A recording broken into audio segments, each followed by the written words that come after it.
হঠাৎ কেন বাংলাদেশের বিরুদ্ধে আদা জল খেয়ে লেগেছে ভারত?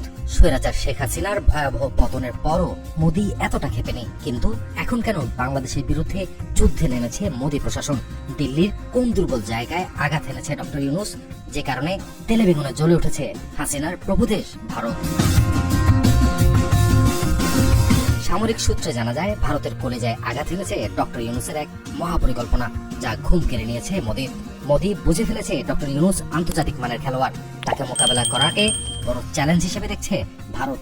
গত 16 বছর দিল্লির কথায় বাংলাদেশে সবকিছু চলেছে, কিন্তু এখন উল্টে গেছে গণেশ। ভারতের এমন কোন একটি দুর্বল জায়গার খোঁজ পেয়েছে ডক্টর ইউনূস, যা সে দেশের গোয়েন্দা সংস্থারাও মোদী সরকারকে রিপোর্ট করেছে? আর ডক্টর ইউনূসের সেই পরিকল্পনাই মোদীকে পাগল করে তুলেছে। ঘুম হারাম তার প্রশাসনের।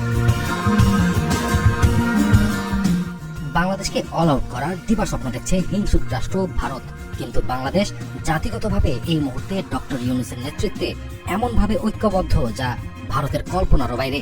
এতদিন বাংলাদেশকে অঙ্গরাজ্যের মতো করে যাচ্ছে তাই ভাবে ব্যবহার করে আসছে দিল্লি। মুক্তিযুদ্ধে বিশেষ সুবিধা দিয়েছে এই দোহাই দিয়ে এতদিন পরোক্ষভাবে বাংলাদেশকে করায়ত্ত করেছে তারা, কিন্তু বৈষম্য বিরোধী ছাত্র আন্দোলনের গণ অভ্যুত্থানের পরই পাল্টে গেছে চিত্র। এখন ভারত বয়কট আন্দোলন দিনকে দিন তীব্র হচ্ছে বাংলাদেশে। যে যত ভারত বিরোধী সে তত দেশপ্রেমী, এই স্লোগান এখন দেশের কোটি কোটি তরুণের মুখে মুখে। তাই ইসকন নেতা চিন্ময় কৃষ্ণ প্রভু আটকের পর থেকেই দুই দেশের বরিতা আন্তর্জাতিক রূপ পেয়েছে।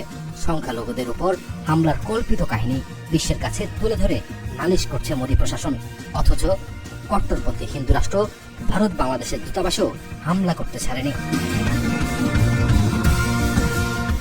বিভিন্ন সূত্র বলছে, ইসকন ইস্যু সহ সাম্প্রদায়িক বিষয়গুলো ভারতের পূর্ব পরিকল্পিত। ভারত ইচ্ছা করেই বাংলাদেশকে উত্তেজিত করতে চাইছে, কারণ তারা জেনে গেছে ডক্টর ইউনূসের এক গোপন সামরিক পরিকল্পনার কথা। আর সেই কারণেই ভারত এখন আগের চেয়ে বেশি দাদাগিরি ফলাতে চাইছে। আজ আমরা জানতে চাই ভারতের এই পাগলামির মূল কাহিনী, জানবো পেছনের গল্প। মনে থাকার কথা, গত কিছুদিন আগে রংপুরের মাহিগঞ্জ কলেজে অনুষ্ঠিত হয় সনাতন জাগরণ মঞ্চের মহাসমাবেশ। এটির আয়োজক ছিল হিন্দু জঙ্গি সংগঠন ইসকন, কিন্তু কেন রংপুরেই করা হলো এই সমাবেশ? তার পেছনেই লুকিয়ে রয়েছে ভারত খেপার মূল কাহিনী। মূলত ভারতের গোপন ষড়যন্ত্রের মহড়া ছিল এটি। সামরিক সূত্র বলছে, ব্রিটিশরা এশিয়ার বৃহত্তম একটি বিমান ঘাঁটি প্রতিষ্ঠা করেছিল রংপুরের লালমনিরহাটে, যা ভারতের সীমান্ত ঘেঁষা। দিল্লিকে শায়েস্তা করতে এই বিমান ঘাঁটি আবার চালুর সিদ্ধান্ত নিয়েছে ডক্টর ইউনূস। এই বিমান ঘাঁটি চালু করা গেলে ভারতের 7 সিস্টার হুমকিতে পড়বে। এই ভয়ে ঘুম হারাম এখন মোদির। বিশ্বের বড় বড় রাজনীতিবিদ ও ব্যবসায়ীরা সংকটে পড়লে ডক্টর ইউনূসের দ্বারস্থ হন। সেই ইউনূসের সাথে রাজনীতি আর কূটকৌশলে মোদি ধোপে টিকবে না, এই কথা নিশ্চিত করে বলা যায়। তাই মুখে বাংলাদেশকে দেখে নেব বললেও মোদি তার দেশের 7টি রাজ্য নিয়ে চরম দুশ্চিন্তায়। আমরা জানি, ব্রিটিশ আমলে লালমনিরহাটে তৈরি হয় বিমান ঘাঁটি, যার কার্যক্রম এতকাল বন্ধ ছিল কোনো এক অজানা কারণে।